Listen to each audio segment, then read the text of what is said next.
गढ़चिरौली में आयोजित विकसित जिला विजन 2047 कार्यक्रम में कन्हान पिपरी नगर परिषद की नगर सेविका एवं सभापति योगिता भिलावी ने जिले के विकास को लेकर अपना रोड मैप रखा। उन्होंने कहा कि गढ़चिरौली की प्राकृतिक संपदा का संरक्षण करते हुए उसका नियोजनबद्ध और सतत उपयोग किया जाना चाहिए।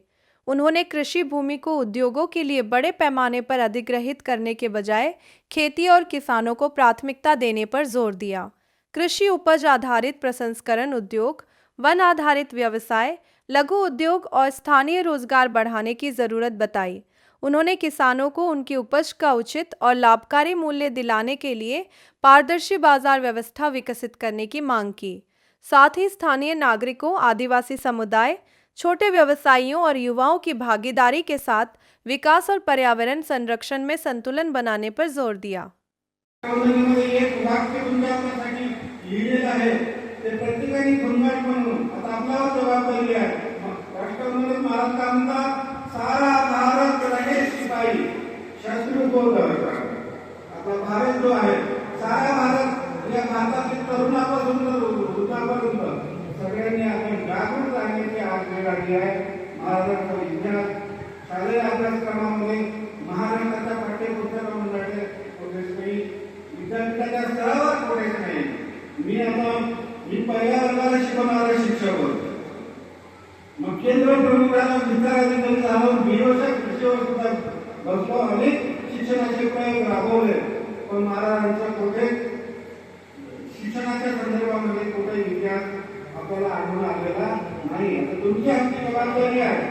आपल्या गावाच्या प्रमुख नागरिक मायाताई त्या ठिकाणी कमाया आहेत। आता ग्रामपंचायतीने ठराव द्या महाराजांना त्यांना भारत रत्न मिळालं पाहिजे, याचे त्यांनी प्रयत्न केले पाहिजे।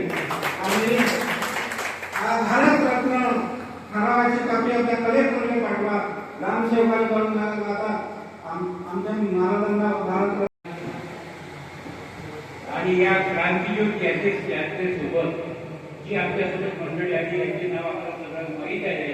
मी सर्व नावाचा उल्लेख करणार नाही, कारण काय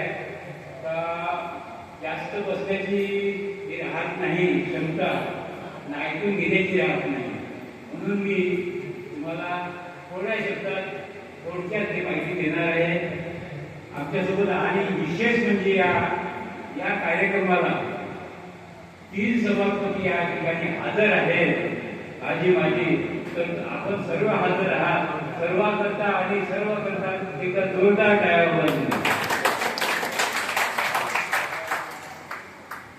ही क्रांतिज्योत यात्रा का निघते याचा मूळ उद्देश आदरणीय नीलकंठ कळंबे गुरुजी, जिल्हा सेवाधिकारी नागपूर जिल्हा यांनी आपल्याला विस्तृत माहिती दिलेली आहे। त्यामध्ये त्यांनी कोणती माहिती कसर ठेवलेली नाही, तरी पण मी आम्हाला एक सांगू इच्छितो, क्रांतीची ही लाट गावात आली, सत्यास न्यायात प्रेमात आली। मग काय म्हणतात, ग्राम जयंतीचा मंत्र घ्यावं नवा, देशात समता नांदवा। वंदनीय महाराजांनी काय केलं का, आताच्या संविधानाला आपल्या वाङ्मयामध्ये पूर्ण वाव दिलेला आहे आणि त्यामध्ये संविधानिक मूल्ये राष्ट्राच्या कार्यातून त्यांच्या बाबतीत पीएचडी आमचे कळंबे गुरुजी करत आहे सध्या। तर काय आहे का, ह्या कार्यक्रमाकरता वर्षभर लोक वाट पाहत राहतात, तुम्ही आमच्या गावाला कधी येणार कधी येणार बरेच येतात। आणि आमच्या अमृताताईंनी मला या कार्यक्रमाच्या बाबतीत 4-5दा फोन आले, आता तुम्ही इतक्या वेळेला या वेळेला या। आमचे दादा सुद्धा बोलायचे, कारण काय त्यांच्या मागे जबाबदारी खूप आहे, शाळेची जबाबदारी आहे, घरची जबाबदारी आहे, सगळं करून ते वंदनीय राष्ट्रहिताचं कार्य करतात। खरोखर त्यांचे महान उपकार आहे। आणि स्त्री पुरुष दोन चालते, परस्पर होय सहाय्यके, तरीच संसार करत चाले कौतुके, ग्राम होई आदर्श। त्यांच्याकरता यशस्वी केले म्हणणाऱ्या आदर्श आमदार या ठिकाणी त्यांनी परिसरातील 100 गावं आदर्श केली। त्या काळामध्ये शासनाचे एक पैसाही न घेता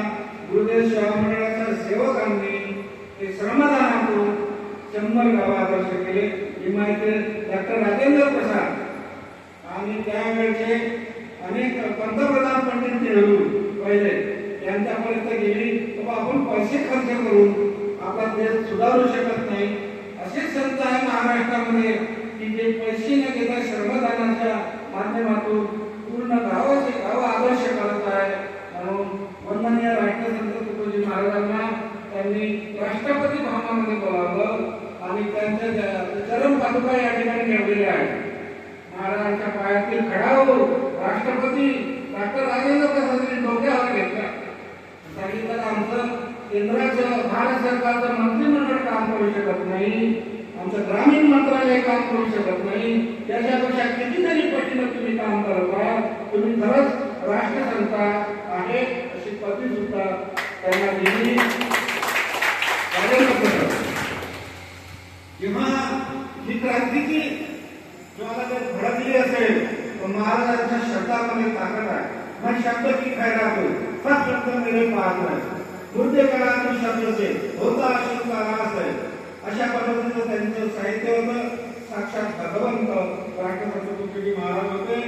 आणि जेव्हा चीनचं युद्ध झालं तेव्हा चीनच्या युद्धामध्ये चीनला धमकावून सांगितलं महाराजांनी, आओ चीनियों मैदान में देखो हिंद का हाल, हिंद तयार हुआ है तुम्हारे साथ. अशा प्रकारचे क्रांतिकारी म्हटले महाराजांनी. आणि आपले सैनिक आहेत त्यावेळेचे यशवंतराव चव्हाण संरक्षण मंत्री होते, गृहमंत्री. त्यांच्यासोबत राहून सैनिकांचं मनोबल वाढवण्याचं काम तुकोजी महाराजांनी केलं. 1965 मध्ये पुन्हा आपला शेजारी पाकिस्तानच्या डोक्यावर केलं. त्यालाही धमकावून सांगितलं की दिलदार की हे दिलदार आहे हम. महाराज काय म्हणते, दिलदार की हे दिलदार आहे हम, दुश्मन की ये तलवार है हम. हा नारा महाराजांनी दिला. सगळी जनता कळून उठली. पाकिस्तानचा पराभव झाला, भारताचा विजय झाला. तेव्हा त्याची जे पाकिस्तानची खार होती तर पुन्हा खान महाराजांच्या नेतृत्वामध्ये भारताने त्याची खार बरोबर दुरुस्त करून दिली. एवढं सगळे हे करत असताना वंदनीय राष्ट्रपती तुकोजी महाराजांना 28 ऑगस्ट 1942 त्यावेळेस चंद्रपूरला पहाटे 4 वाजता इंग्रजांनी पकडलं, अटक केली आणि नागपूरच्या जेलमध्ये त्यांना टांगलं. हा परिसर महाराजांच्या विचाराने मागेला असल्यामुळे अनेक कार्यकर्ते सेंट्रल जेल नागपूरच्या जेल जाऊन पडले. संतांना जेल मध्ये तुम्ही काय टांगता? संतांना जेलमध्ये टांगण्याचा अधिकार तुम्हाला कोणी दिले? संत शांतवादी असतात. आमच्या महाराजांना तुम्ही तिथून सोडा, अलग बाहेर काढा, नाही तर तुमचं सेंट्रल जेल तिथं आम्ही पेटवून देऊ. नास्ती वाटली इंग्रजांना आणि रातोरात 20 दिवसानंतर त्यांना रायपूरच्या जेलमध्ये ठेवलं. असा 100 वर्षापेक्षा जास्त दिवसाचा कारावास भारताच्या इतिहासामध्ये भोगलेला एकमेव संत म्हणजे राष्ट्रसंत तुकोजी महाराज. इतर संतांनी अशा प्रकारचं जेलमध्ये जाण्याचं त्यांनी